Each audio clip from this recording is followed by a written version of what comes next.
Hey guys, welcome back to Goyal family food and vlog. Guys, आज आप मेरे room को देख के प्लीज़ बिल्कुल भी जज मत कीजिएगा कि मैंने कितना तूफान मचाया हुआ है। आपने मेरे पहले व्लॉग्स में देखा होगा, यानी कुछ दिन से जो मैं व्लॉग्स डाल रही थी वो मैं डाल रही थी अपने ससुराल से, क्योंकि हम गए हुए थे मतलब काफ़ी दिनों के लिए अपने ससुराल जो है मोरनी हिल्स। जिन्होंने मेरे व्लॉग्स देखे हैं तो वो जानते होंगे। फ़िलहाल अब हम आ गए हैं अपने घर, क्योंकि हमें जाना है अब टूर पर। हमारा 5 से 6 दिन का टूर है, तो मैं अभी फ़िलहाल उसी की तैयारी कर रही हूँ। गाइस, चारों तरफ सामान फैला हुआ है क्योंकि मुझे करना है अपना बैग पैक। और पैकिंग के कपड़ों के अलावा और भी बहुत से कपड़े फैले हुए हैं क्योंकि मैंने आज कपड़े भी धोए थे। गाइस, आप मेरे हाथ में जो नोटपैड देख रहे हैं उसमें है मेरी टूर से रिलेटेड लंबी लिस्ट, यानी टूर से रिलेटेड भी कह सकते हैं या पैकिंग से रिलेटेड भी, क्योंकि गाइस मुझे पैकिंग करना बहुत आफत लगता है। इसीलिए मैं कुछ दिन पहले से ही नोटपैड में सब नोट करने लग जाती हूँ कि मुझे क्या क्या लेकर जाना है, तो उससे मुझे बहुत ज़्यादा आसानी होती है। गाइस, आप भी ऐसा कर सकते हैं। अब नोटपैड में देखकर ही मुझे याद आया कि मैंने लिखा था कि एक छोटा लॉक भी लेकर जाना है, जिसके बिना थोड़ी दिक्कत आती है टूर पर। फिलहाल मैंने वो रख लिया है और मैंने कपड़े धोए थे तो इसीलिए मुझे सारे कपड़े एक मतलब प्रेस करके ही रखने पड़ेंगे, और प्रेस करना भी मेरे लिए सच में बहुत ज़्यादा आफत है। और गाइज, मुझे आज सच में इतने सारे कपड़े प्रेस करने हैं कि कम से कम 2 से 3 घंटे मुझे पक्का प्रेस करने में लगने वाले हैं। गाइज़, मैं अपने टूर की तैयारी कैसे करती हूँ, तो मैंने आपको बताया कि मैं तो नोटपैड में लिख लेती हूँ सब चीज़ें, जिससे मुझे बहुत ज़्यादा आसानी होती है। सेकंड कि अगर हम प्रेस करके एक बैग में कपड़े रखते हैं, जिनके पास अटैचीज़ हैं, शायद उसमें ठीक रहते हों कपड़े, लेकिन मेरे पास आप देख रहे होंगे बैग है जिसमें सारे कपड़े मतलब बिखर जाते हैं।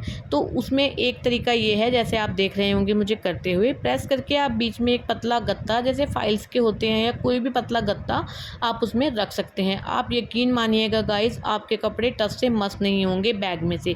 जैसा आप प्रेस करके रखेंगे वैसे ही वहाँ पर आपको मिलेंगे।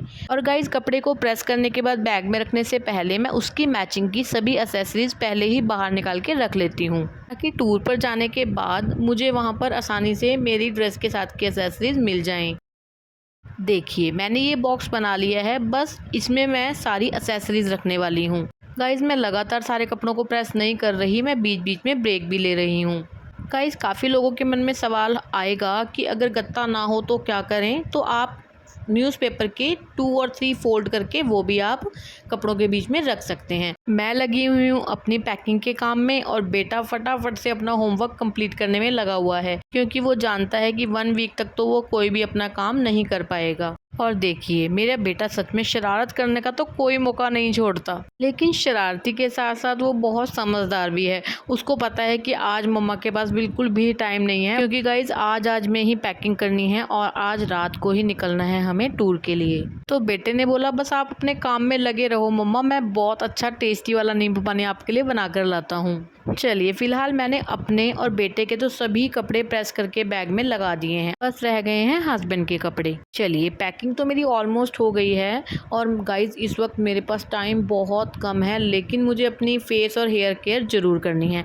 उसके लिए मैं पैक तैयार कर रही हूँ, तो मैं सोच रही हूँ कि आपके साथ भी शेयर करती हूँ। मैंने फ़िलहाल एक पूरे एलोवेरा लीफ को मतलब पील करके इसमें हल्का सा मिक्सी कर लिया है, क्योंकि मुझे 1 चम्मच के करीब एलोवेरा जेल चाहिए, वो मैंने अलग रख लिया है। अब मैं हेयर केयर के लिए एक पैक बना रही हूँ, मतलब आप एक तरह से इसको हेयर स्पा भी बोल सकते हैं। तो फ़िलहाल मैंने जो एलोवेरा बचा था उसको मैंने जार में ही रहने दिया है। उसमें मैं ऐड कर रही हूँ 1 बनाना, साथ में मैं ऐड कर रही हूँ 3 से 4 चम्मच फ्रेश दही। फ्रेश ना भी हो, थोड़ा खट्टा भी हो तो चल जाएगा। और बस 3 से 4 चम्मच दही ऐड करने के बाद मैं इसमें ऐड कर रही हूँ सरसों का तेल। अगर सरसों का तेल नहीं लगाते तो जो भी आप तेल यूज़ करते हैं आप वो भी ऐड कर सकते हैं। सबको कर दूँगी मैं अच्छे से मिक्सी। देखिए, हमारे पास कुछ ये रनिंग कंसिस्टेंसी का पेस्ट बनकर हो जाएगा बिल्कुल तैयार। गाइस, अगर ये थोड़ा भी गाढ़ा हुआ तो ये बालों में से निकलने में प्रॉब्लम करता है, इसीलिए इसकी कंसिस्टेंसी ऐसी ही होनी चाहिए। फिलहाल बालों के लिए तो तैयार हो गया है पेस्ट। अब मैं फेस के लिए पैक तैयार कर रही हूँ, जिसके लिए मैंने 2 से 3 चम्मच बेसन के लिए हैं, 2 चुटकी हल्दी, जो भी उसको मिलाने के लिए दही यूज़ होगा उतना दही। देखिए बस इसका पेस्ट बनकर हो गया है तैयार। गाइस क्योंकि मुझे इस वक्त बहुत ज़्यादा जल्दी है, मेरे पास टाइम बहुत कम बचा है। हमारी बस का टाइम है 6 से 7 बजे के बीच का, लेकिन अब मेरे पास बहुत कम टाइम है, इसीलिए बस मैं फटाफट से काम कर रही हूँ। लेकिन मुझे हेयर केयर और फेस केयर तो ज़रूर करनी है, क्योंकि अभी हमें 1-2 दिन ही हुए हैं ससुराल से आए और मेरे पास बिल्कुल भी टाइम नहीं था फेशियल या कोई ब्लीच करवाने का। गर्मियों में तो वैसे भी स्किन बहुत ज़्यादा ख़राब हो जाती है और बालों का तो बस पूछिए ही मत। मेरे बाल तो बहुत ही ज़्यादा ख़राब हो जाते हैं, इसीलिए गाइस जब भी मुझे कहीं बाहर जाना होता है ना, तो मैं अपने मतलब ये तो फेशियल करवाती हूँ या फिर कुछ भी। अब मेरे पास फेशियल करवाने का टाइम नहीं था, तो फ़िलहाल मैंने घरेलू नुस्खे ही अपना लिए हैं और ये घरेलू नुस्खे एक मैजिकल रिज़ल्ट देते हैं गाइस। मैं वैसे अक्सर ये चीज़ें अपनाती रहती हूँ और बालों के लिए जो मैंने ये पैक तैयार किया है, ये तो मैजिकल रिज़ल्ट देता है गाइस। सच में आप इसको ट्राई कीजिएगा, आपके बाल ऐसे हो जाएंगे जैसे आप स्पा करवा के आए हों। मतलब बहुत ही अच्छे बाल हो जाते हैं, बहुत स्मूथ हो जाते हैं। इस पैक को लगाने के बाद आपको किसी और चीज़ की ज़रूरत ही नहीं पड़ती, किसी कंडीशनर की ज़रूरत नहीं पड़ती, किसी स्मूथनिंग की नहीं, किसी चीज़ की ज़रूरत नहीं पड़ती। तो मेरा तो ये फेवरेट पैक है। हे भगवान गाइस, पता नहीं मैं कैसी हूँ, मैं तो अपनी ही बातों में खो जाती हूँ।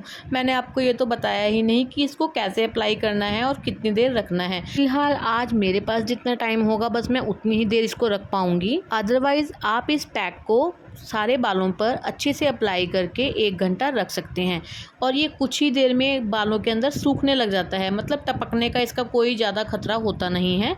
तो फिलहाल आप इसको 1 घंटा रख सकते हैं। रही फेस पैक की बात, फेस पैक जैसे ही हल्का सा सूखने लगे आपको हल्का हल्का पानी लगा के स्क्रब करना है, बिल्कुल स्मूथली, बिल्कुल धीरे धीरे, और सारे पैक को उतार देना है। चलिए मैंने दोनों चीज़ें अप्लाई कर ली हैं, अब मैं मिलती हूँ आपको नहाने के बाद। गाइज लेकिन जो एक छोटी कटोरी में मैंने एलोवेरा जेल अलग निकाला था वो लगाना स्किप हो गया है टाइम की शॉर्टेज की वजह से। चलिए गाइज मैं नहा धोकर आ गई हूँ और मेरे बाल मुझे खुद को तो बहुत ज़्यादा सॉफ्ट महसूस हो रहे हैं, लेकिन कैमरे में मैं ये कैसे दिखाऊं कि मेरे बाल बहुत अच्छे हो गए हैं। चलिए खैर मेरी पैकिंग भी हो गई है, बस एक रह गई है तो नेल पेंट लगानी। मैंने मतलब बीच में अपने ले जाने के लिए खाना वाना जो बनाना था वो भी बना लिया था और पैक कर लिया था। अभी भी मेरे पास आधा घंटा है, तो इस दौरान मैं अपने और भी जो छोटे मोटे काम रह गए हैं वो मैं कंप्लीट कर लूँगी। गाइज़ आपने थंबनेल में देख ही लिया होगा कि हमारा 1 वीक का है हिमाचल प्रदेश का टूर। गाइज़ क्योंकि आज का हमारा सफ़र है रात का, तो इसीलिए हम सभी अपनी नाइट ड्रेस ही पहनकर जा रहे हैं। चलिए नेल पेंट मेरी लग गई है और मैं सिर्फ एक ही हाथ पे नेल पेंट लगाना पसंद करती हूँ। और गाइज़ ये क्लिप है 1-1.5 घंटे बाद की। जी हाँ, मैंने अपना सारा खाना पीना पैक कर लिया था क्योंकि सफ़र रात का था, तो मैंने नॉर्मल सी रोटी और आलू की सब्ज़ी पैक करी थी। तो लेकिन हमें पता लगा कि हमारी बस कम से कम 2 घंटे लेट है और टाइम बहुत ज़्यादा हो गया था और बस में बैठ के खाना खाने का तो कोई मतलब रह ही नहीं गया था और हमें लगने लग गई थी बहुत तेज़ भूख, क्योंकि पूरे दिन आज मैं काम में लगी हुई थी। हस्बैंड तो अभी आए थे थोड़ी देर पहले ड्यूटी से। रात के लिए जो भी खाना हमने पैक किया था ले जाने के लिए, तो वो हमने घर में ही खा लिया था। खाना पीना खाकर हम आ गए हैं जहाँ पे हमें बुलाया गया था। यहीं पे हमें बस ने पिक करना है। गाइज हमारी बस में हमारे अलावा और भी 4-5 फैमिलीज हैं। हम लोग सब जने मिलकर जा रहे हैं हिमाचल टूर पर। फाइनली बस में एंट्री हो चुकी है। चलिए, और बहुत ज़्यादा सुकून मिल रहा है। क्योंकि पूरे दिन से मैं लगी हुई थी गाइज आज पैकिंग में। और दूसरी बात बहुत खुशी की ये है कि सबसे आगे वाली सीट हमें ही मिली है। कम से कम 2 घंटे के बाद बस रुकी है एक ढाबे पर। मतलब यहाँ पर जिसने खाना खाना है वो खाना खा लेगा, चाय पीना है चाय पी लेगा, जिसने फ़्रेश होना है वो फ़्रेश भी हो लेगा। लेकिन हम लोग तो पहले से ही खाना पीना सब खा कर आए हैं, तो इसीलिए हम तो यहाँ पर कुछ भी नहीं खाने वाले। मनन तो लग गया है अपनी मस्ती में।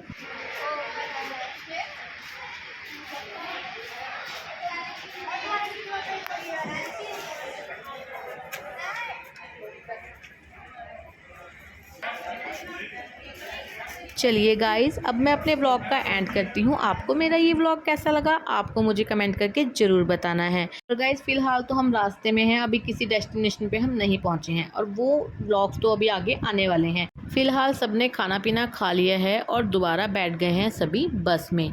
सभी लाइट्स ऑफ हो चुकी हैं, सभी जने सो चुके हैं और पहुँच गए हैं हम सुबह 4:30 बजे अपनी फ़र्स्ट डेस्टिनेशन पे।